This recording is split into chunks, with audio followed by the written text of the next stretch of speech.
শবে কদর পাওয়ার সহজ উপায় কি?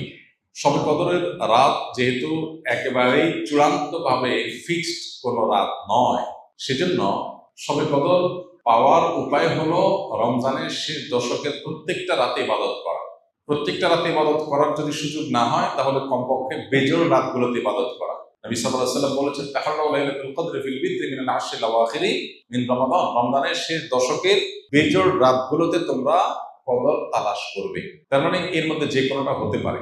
আল্লাহ তাআলা বিষয়টাকে উজ্জ্বল রেখেছেন কেন?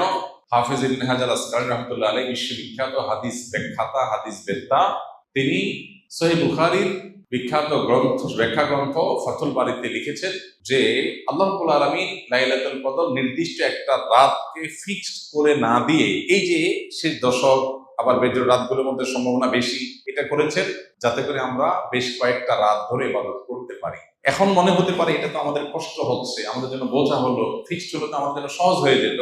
মরার পর যখন আমল নামা হাতে পাবো, তখন মনে হবে ইস, এই লাইলাতুল কদর আল্লাহ শেষ 10 রাতের মধ্যে রেখেছেন। পুরো রমজান রাখতেন তাহলে 30 রাত ধরে ইবাদত করতে পারতাম, কারণ তখন লাভটা চোখে আসবে এবং দেখা পড়বে। এই জন্য লাইলাতুল কদরের জন্য শেষ সাথে বেশি বেশি ইবাদত করতে হবে। এটা হলো লাইলাতুল কদর পাওয়ার সহজ উপায়। আরেকটা সহজ উপায় আছে, সেটা হলো ইতিকাফ, যেটা এতক্ষণ বললাম। আপনি মসজিদে যদি ইতিকাফ করেন, তাহলে লাইলাতুল কদর পাওয়াটা এমনিতেই সহজ হয়ে যাবে।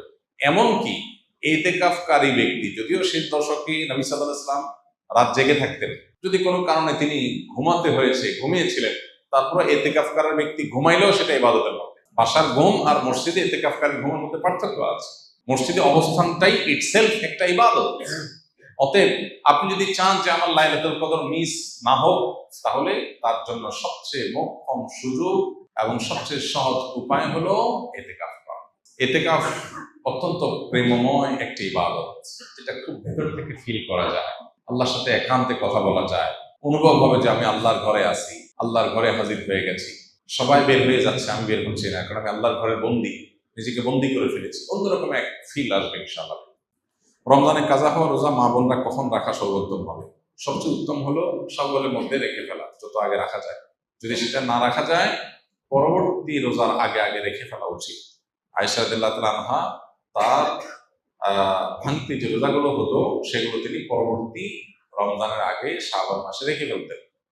তিনি এর মধ্যে রাখতে পারতেন না কেন? কারণ নবী সাল্লাল্লাহু আলাইহি ওয়াসাল্লাম তার সাথেই থাকতেন, এবং নবী সাল্লাল্লাহু আলাইহি ওয়াসাল্লাম সাথে থাকার কারণে, স্বামীর সাথে থাকার কারণে স্বামীর হাজত বা প্রয়োজনকে মাথায় রেখে রোজা রাখতে সুযোগ পেতেন কম।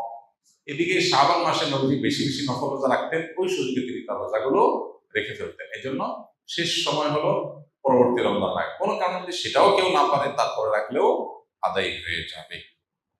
রোজা রেখে কোন আমলগুলো করলে সওয়াব সবচেয়ে বেশি? রোজা রেখে সবচেয়ে গুরুত্বের সাথে যে বিষয়টা খেয়াল করা দরকার, সেটা হলো সকল প্রকার গুনাহ থেকে বেঁচে থাকা। সকল প্রকার গুনাহ থেকে বেঁচে থাকা। আমি রোজা আছি, আমি গীবত করবো না, আমি রোজা আছি ঝগড়া করবো না, আমি রোজা আছি গালমন্দ করবো না, আমি রোজা আছি মিথ্যা কথা বলবো না, আমি রোজা আছি হারাম কোনো জিনিস ফেসবুকে, ইউটিউবে, মোবাইলের বাইরে, অফলাইনে, অনলাইনে কোনোভাবে দেখবো না। এই জিনিসটা হলো রোজার মধ্যে সবচেয়ে গুরুত্বের সাথে আমাদের করা দরকার। আমরা বেশিরভাগ মানুষ নফল আমল করি, ফরজের খবর নেই।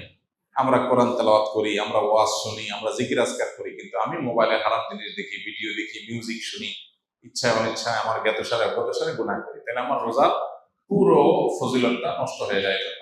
নবী সাল্লাল্লাহু আলাইহি ওয়াসাল্লাম বলেছেন, রব্বা সাইমিন লাইসা লাহু মিন সিয়ামিহি ইল্লাল জু। বহু রোজাদার আছে, রোজা থেকে উপোস থাকা ছাড়া তার কোনো উপকার হয় না।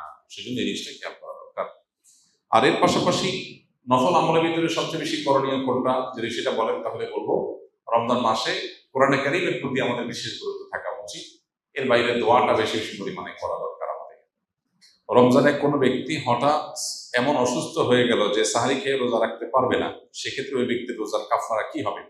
কারণ যদি আসলে রোজা রাখার মতো সামর্থ্য না থাকে, তাহলে তার কাফারা হবে যে তিনি এই রোজার জন্য পরবর্তীতে রোজা রাখবেন। আল্লাহ বলেছেন, ফামান কানা মিনকুম মারিদান আও আলা সাফারিন ফাইদ্দাতুম মিন আইয়ামিন উখরা। যে ব্যক্তি অসুস্থ হবে অথবা সফরে থাকবে, সে অন্য সময় সে রোজা রেখে দিলে আদায় হয়ে যাবে, গুনাহ হবে না। কিন্তু অসুস্থতাটা এমন লেভেলের অসুস্থতা হইতে হবে যে এই অসুস্থ অবস্থায় তার রোজা রাখার কোনো সুযোগ নাই, রাখলে তার জীবনহানি বা অসহনীয় কষ্ট হবে। হালকা একটু জ্বর হলো, একটু সর্দি হলো, একটু পেট খারাপ হলো, আর এমনি রোজা ভেঙে ফেললাম, ঠুনকো অজুহাতে রোজা ভাঙা যাবে না।